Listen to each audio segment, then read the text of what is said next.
বাঁধের ভাঙা অংশ দিয়ে হু হু করে ঢুকছে পানি।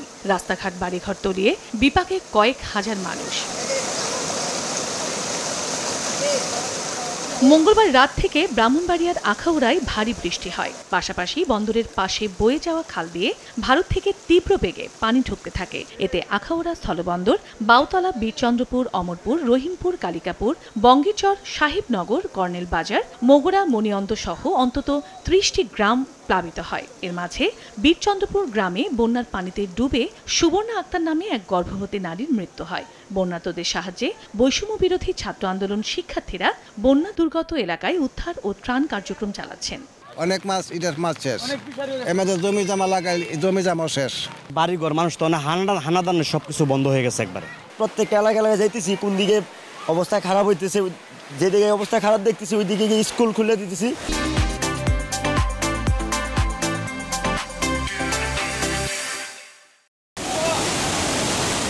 হবিগঞ্জে ভারী বৃষ্টিপাত ও উজান থেকে নেমে আসা পাহাড়ি ঢলে খোয়াই নদীর সবগুলো পয়েন্ট বিপদসীমার উপর দিয়ে প্রবাহিত হচ্ছে। শহরতলির জালালাবাদ এলাকার বাঁধের ভাঙা অংশ দিয়ে প্রবল বেগে পানি ঢুকছে লোকালয়ে। এতে রিচি ও লোকোড়া ইউনিয়নের হাওরে রোপা আমন ও মৎস্য খামারিদের ব্যাপক ক্ষতি হয়েছে। বাঁধের ভাঙা অংশ দিয়ে হু হু করে ঢুকছে পানি। রাস্তাঘাট বাড়িঘর তলিয়ে বিপাকে কয়েক হাজার মানুষ।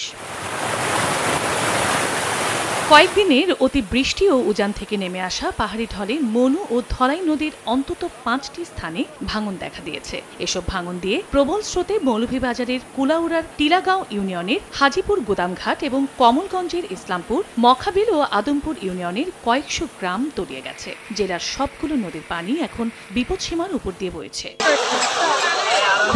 খাগড়াছড়িতে গত কয়েকদিনের টানা বৃষ্টি আর পাহাড়ি ঢলে ভেঙে পড়েছে সিঙ্গিনালা গ্রামের ৪০ বছরের পুরনো সেতু। এতে মহালছড়ির সঙ্গে মোবাছড়ি ইউনিয়নের সড়ক যোগাযোগ ব্যবস্থা বন্ধ হয়ে গেছে। এদিকে পাহাড়ি ঢলে সৃষ্ট বন্যায় খাগড়াছড়ির সঙ্গে রাঙামাটির সাজেক, লংগদু ও বাঘাইছড়ির সড়ক যোগাযোগও বন্ধ রয়েছে। হঠাৎ করে আতঙ্কিত পানি বাড়ে গেছে এখানে অতিরিক্ত বৃষ্টির কারণে, আর পাহাড়ি ঢলে প্রচুর পানি হচ্ছে। এখন আমাদের বাসায় গলা পরিমাণ পানি। আমাদের চারবার বন্যা, এতদিন আমরা এখানে বসবাস করি বা তা আমরা দেখি নাই কোনো সময়, এইবারই দেখছি।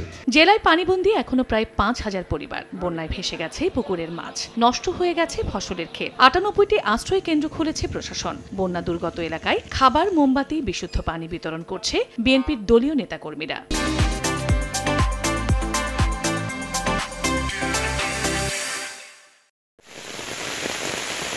নোয়াখালীতে বুধবার ভোর থেকে মাঝারি থেকে ভারী বৃষ্টি হয়েছে। ভেসে গেছে কয়েকশো মাছ ও মুরগির খামার, আমনের বীজতলা, শাকসবজির ক্ষেত। ঝোড়ো বাতাসে ভেঙে পড়েছে গাছপালা। বিদ্যুতের খুঁটি উপড়ে বিদ্যুৎহীন হয়ে পড়েছে কয়েকটি এলাকা। ২৪ ঘন্টায় জেলায় ১৫৮ মিলিমিটার বৃষ্টিপাত রেকর্ড করেছে আবহাওয়া অফিস। কুমিল্লার বুড়িচংয়ে গোমতী নদীর পানিতে কিং বাজিহুড়া গ্রামটি পানিতে তলিয়ে গেছে। এতে প্রায় ৭০০ পরিবার পানিবন্দী হয়ে পড়েছেন। বানভাসীদের সাহায্যে কাজ করছেন স্থানীয় প্রশাসন। চন্দ্র বিশ্বাস, ববি, সময় সংবাদ।